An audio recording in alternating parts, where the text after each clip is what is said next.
Haungondikwanisi Satani. Chero zvidini ungandizama kwauya uri in disguise, ndinotokuona kuti ndi Satani. Hauhwandiri micheya yanzvadzi yangu. Yemwana wanzvadzi yangu haukwanisi kumuhwandira ukandibata. Ndakudaidza ndikakufonera ndikati mwanangu, hauna ere zvawakatakura zvinorema? Ukati chitenderera. Tenderera usatya. Tenderera hako. Baba mukuru wako murume wangu. Ndinomuziya ireza. Handidi kuti ndiswe pamiedzo nehama. Dai wangotaura kuti ndine zvandikutakura, ndine tunduruzi dzandakati.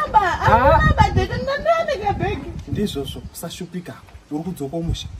Ndadini? Murume wangu ireza. Kana dhirezi riri pawaya unoteera. Asi ndimwakandidaidza unono. Ndizvozvo, nhasi handazivi kuti ndomakurira waita. Sori yako mwana wanzvadzi yangu. Dzoka umusha. Nhasi chaiye, parodhipoti uri kudzoka. Teteni, andina pekuraraba muzoti ndizvozvo. Asi zuro mwakatonditi kuti wapedze kunyora uya uno. Murume wakafanana nembudzi. Usakamusungira nohemunda nana. Murume wakafanana nererere. Usakaritarisa nopupira. Uruzwa here? Good. Kana ukazvizwisisa izvozvo wabatsirikana. God help those who help themselves. Ini ndiri kuzvibatsira pachangu. I'm preventing. Prevention is better than precaution. Uruzwa mwanangu. Kumushando kwauri kudzoka. Andina problem nazvo ndiri kuti rega ndimhanye text udzoka umusha.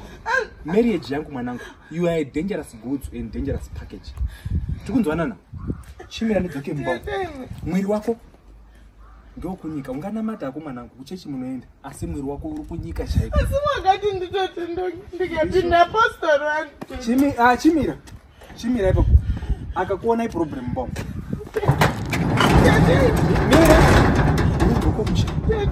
Handina pekurarama. Ndizvozvo. Zuva richipo ndiri kurumba hangu. Murume wangu ndinomuziya ini. Mwana ndosvike iwe ranhu. Dai uri mbande dai waita. Ndorara hangu usiku umwe ndimupira Tete. Mira ipo. Tete ime.